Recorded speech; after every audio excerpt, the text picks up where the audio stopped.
ನಾವು ಕಾರ್ಖಾನೆ ಮಾಲೀಕರನ್ನ ಒಪ್ಪಿಸಿ ಒಂದು ನಿರ್ಣಯಕ್ಕೆ ಬಂದಿದ್ದೇವೆ. ಬಾಗಲಕೋಟೆ ವಿಜಯಪುರದಲ್ಲಿ ಗೊಂದಲ ಇದೆ. ಇದು ವಿಜಯಪುರದಲ್ಲಿ ಸಚಿವ ಎಂಬಿ ಪಾಟೀಲ್ ಅವರ ಹೇಳಿಕೆ. ಮುಖ್ಯಮಂತ್ರಿಗಳಂತ ಸಿದ್ದರಾಮಯ್ಯ ಅವರ ನೇತೃತ್ವದಲ್ಲಿ ಏನು ಕಬ್ಬು ಬೆಳೆಗಾರರ ಹೋರಾಟ ಇತ್ತು, ಅವರು ಹೋರಾಟಕ್ಕೆ ಸ್ಪಂದನೆ ಮಾಡಿ ಇವತ್ತು ಒಂದು ನಿರ್ಣಯನ ಎಲ್ಲ ಸಕ್ಕರೆ ಕಾರ್ಖಾನೆಗಳನ್ನ ಜೊತೆ ಚರ್ಚೆ ಮಾಡಿ ಅವ್ರಿಗೆ ಒಪ್ಪಿಸಿ ಒಂದು ನಿರ್ಣಯಕ್ಕೆ ಬಂದಿದೆ. ಆ ನಿರ್ಣಯನ ಒಂದು ದಿವಸ ಎಲ್ಲರೂ ಕೂಡ ಒಪ್ಪಿದ್ದಾರೆ. ವಿಜಯಪುರ ಮತ್ತು ಬಾಗಲಕೋಟೆನಲ್ಲಿ ಸ್ವಲ್ಪ ಗೊಂದಲ ಇದೆ.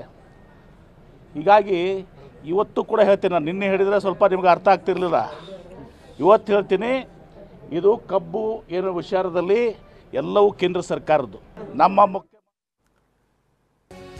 ಬೆಳಗಾವಿ ಎಸ್ಪಿ ಭೀಮಾಶಂಕರ್ ಗುಳೇದ್ ಮಾತನಾಡ್ತಾ ಇದ್ರು. ಸರ್ಕಾರದ ವಿರುದ್ಧ ಮುಧೋಳ ರೈತರ ಸಮರ FRP ಅನ್ನ ಒಪ್ಪೋದಿಲ್ಲ, ಅದರಲ್ಲಿ ಮೋಸ ಇದೆ ಅಂತ ಹೇಳ್ತಿದ್ದಾರೆ. ಸಿಎಂ FRP ಬಗ್ಗೆ ಅಧ್ಯಯನ ಮಾಡಲಿ ಮೊದಲು.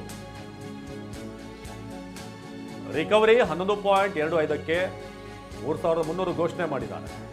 ಕಬ್ಬಿನ ಬಾಕಿ ಪಾವತಿ ಕೂಡ ನಮ್ಮ ಪ್ರಮುಖ ಬೇಡಿಕೆ. ಸಕ್ಕರೆ ಸಚಿವರು ಪ್ರತಿಭಟನಾ ಸ್ಥಳಕ್ಕೆ ಭೇಟಿ ನೀಡಬೇಕು ಅಂತ ಒತ್ತಾಯ ಇತ್ತು. ನಂತರ ಅವರು ಬಂದು ನಮ್ಮ ಜೊತೆ ಸಚಿವರು ಚರ್ಚೆ ಮಾಡಬೇಕು ಅಂತ ರೈತರು ಬೆಳಗ್ಗೆಯಿಂದ ಪಟ್ಟು ಹೇಳ್ತಿದ್ರು. ಅಲ್ಲಿವರೆಗೂ ಕೂಡ ಪ್ರತಿಭಟನೆ ಹಿಂಪಡೆಯಲ್ಲ ಅಂತ ರೈತರು ಹೇಳಿದ್ರು. ನಂತರ ಅಲ್ಲಿ ಶಿವಾನಂದ ಪಾಟೀಲ್ ಅವರು ಬಂದಿದ್ದಾರೆ.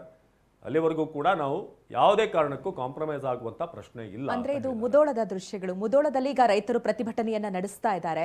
ಅಂದ್ರೆ ಅವರಿಗೆ ಈಗ ಕೊಟ್ಟಂತಹ ದರ ಸಾಕಾಗ್ತಾ ಇಲ್ಲ, ಇನ್ನಷ್ಟು ಹೆಚ್ಚು ಮಾಡಬೇಕು ಅನ್ನುವಂತಹ ಒತ್ತಾಯವನ್ನ ರೈತರು ಮಾಡ್ತಾ ಇದ್ದಾರೆ. ಇಲ್ಲೂ ಕೂಡ ಸಚಿವರು ಆಗಮಿಸಬೇಕು ಅಂತ ಕೇಳ್ತಾ ಇದ್ದಾರೆ.